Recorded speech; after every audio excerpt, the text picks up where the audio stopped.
Let's begin with a simple question. When you listen to a language, what do you think you are doing? Most people believe listening is passive.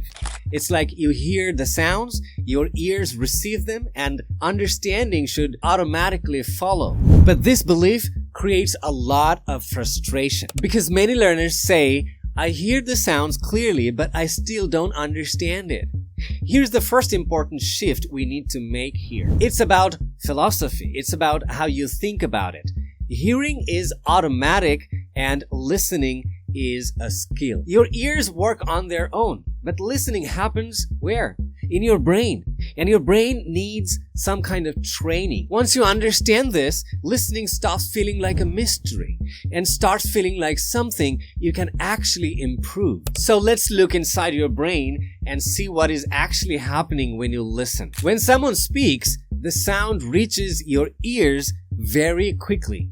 In fact, much faster than your brain can actually fully analyze every detail. So your brain makes a smart decision at that moment. It does not try to understand and process everything. Instead, it focuses on some sounds and ignore others and feels missing information using past experience. In other words, your brain is constantly guessing and it asks questions like, what is this probably about? What word usually comes next? Does this match something I already know? This is very, very important. Good listeners are not people who catch every word. They're people whose brains are good at predicting meaning. And this ability to predict is what makes listening feel easier and faster.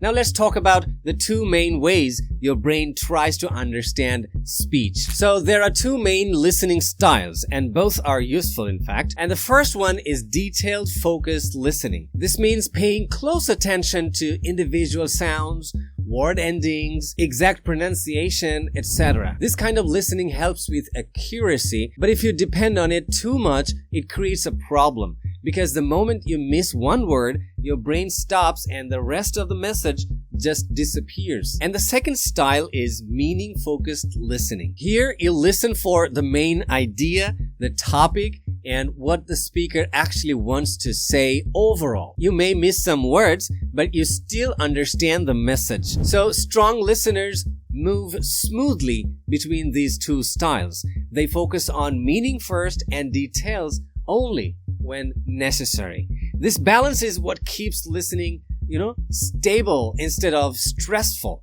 But there's another reason why listening feels difficult, and it has to do with your mental speed. Many learners say native speakers speak too fast.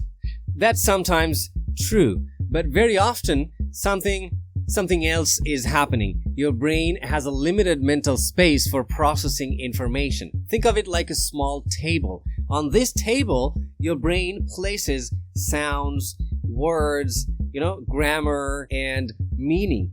If too much arrives at the same time, the table becomes full. When this happens, understanding collapses.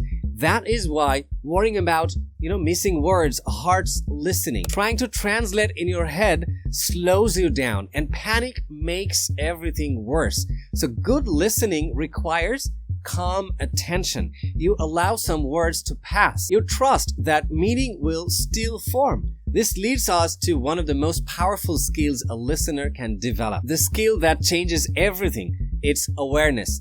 Strong listeners don't just listen. They're aware of how they listen. Before listening, they prepare. What is this likely about? What should I focus on? General meaning or details? During listening, they stay flexible. I missed a word, but that's okay. I'll stay with the message. After listening, they reflect. Where did I lose understanding? What strategy might help next time? This habit is extremely important because improvement does not come from listening more. It comes from listening with awareness. Once you reflect on your listening, your brain starts adjusting automatically. Unfortunately, many learners are blocked by false ideas about listening. Let's clear them up. There are some common myths that quietly block your progress.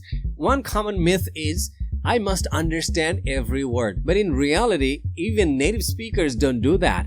Understanding most of the message is enough. Another myth is, accents are my main problem. Accents matter, but the bigger issue is usually weak prediction and attention skills. And a very common myth is if I listen a lot, I will automatically improve. Listening without focus is like background noise, okay? So it builds familiarity, but not the skill. So real improvement needs your attention, your strategy, and the reflection. When these myths disappear, listening becomes much less stressful and something interesting happens next. As listening improves, speaking improves as well. This surprises many learners, but it makes sense, right? When you listen well, your brain learns how ideas are usually expressed and which words often appear together, which sounds matter and which ones don't. So when you speak, you are not creating sentences from rules. You are repeating patterns your brain already knows. This is why listening is not just preparation for speaking. It is the foundation of speaking. So train listening properly and speaking becomes faster, smoother, and more confident. Let's finish with one final shift in your thinking. Listening is not waiting for understanding to happen. Listening is actively building understanding in real time. You are not bad at listening. You were simply never taught how it works. Once you listen calmly, strategically, and with awareness, your brain adapts. And when listening changes, everything else begins to follow. That's all for today. If you like this content, follow me for more, and I'll see you in the next.